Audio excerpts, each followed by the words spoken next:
Mes sens sont toujours en feu, exacerbés sans cesse par les autres, mon corps, ma tête. C'est un super pouvoir tranchant mais aussi duveteux, tout discret. Personne ne le voit, ou quand on y fait attention, on l'emploie par des mots qui le rendent encore plus timide. On se reconnaît entre nous, avec son petit couteau couvert de plumes dans le cœur. Mais chacun a son petit pouvoir. Certains devinent tout, comme par instinct, d'autres sentent et entendent tout. D'autres encore ont une imagination débordante, bordée d'émotions qui éclatent sans nuance, en discontinu, d'un extrême à l'autre. Moi, c'est avec les mots. Les mots ne sont pas qu'un agencement pratique de compréhension pour moi.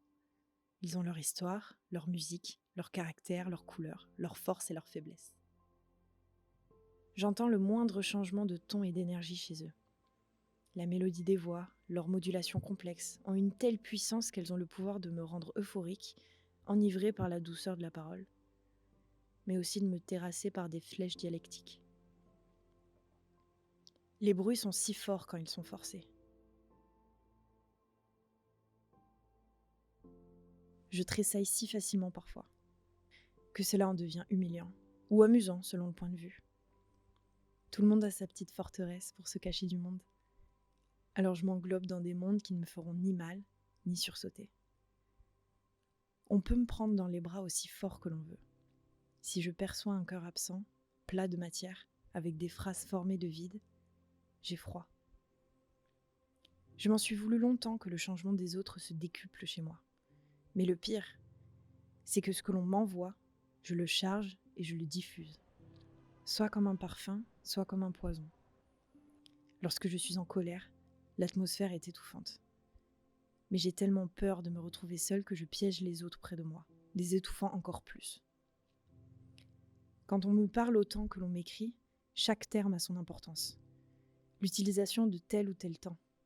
Un « c'était possible » n'a pas le même espoir que « c'est possible ». Beaucoup de gens sont anesthésiés face à des phrases blessantes.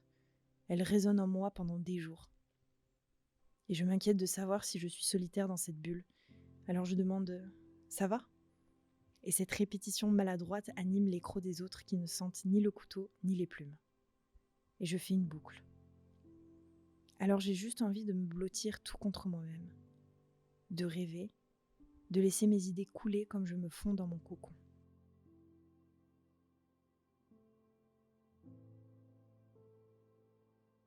Tout me stimule. Tout me stimule trop, pour être précis. En fait, le fait de vivre m'angoisse, c'est pour dire. En fait, ça ne dépend pas que de moi, mais aussi des gens autour. Du genre, si je côtoie des gens heureux, dans un bon mood, je vais déborder de joie et je vais être presque euphorique. Mais si je côtoie des gens stressés, je vais me mettre à stresser plus que même. En vrai, j'en rigole, mais c'est vraiment quelque chose de pesant à la longue. De dépendre du mood des autres pour se sentir bien, c'est infernal. Mais il y a quand même du positif dans tout ça. Si quelqu'un me complimente sur mon travail, ça va me rendre heureux pendant 2 heures et j'aurai l'impression d'avoir accompli un achievement de fou. J'aurai l'impression d'avoir plu à un ou une inconnue. Mais c'est aussi le cas dans l'autre sens. Si je reçois une critique, j'aurai l'impression de me prendre des droites constamment dans le ventre. Donc je fais mon maximum pour me satisfaire moi et plus les autres. Mais c'est super long et c'est super compliqué. Parce que je suis trop dans le détail. Pas que dans le taf, hein, mais dans la vie de tous les jours aussi.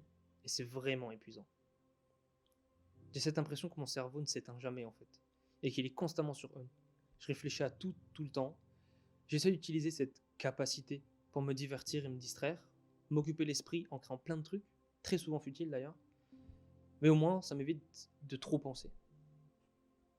C'est une question de feeling finalement, comme diraient Richard et Fabienne. Donc je me plonge dans un monde où moi seul est maître des lieux, avec ma musique, triste hein, bien sûr, ma tablette, et je dessine. Beaucoup. Sinon je joue, encore plus que ce que je dessine. Et quand j'ai vraiment besoin de changer d'air, je vais juste rouler des heures et des heures en skate, musique à fond, toujours triste, et je reset mental.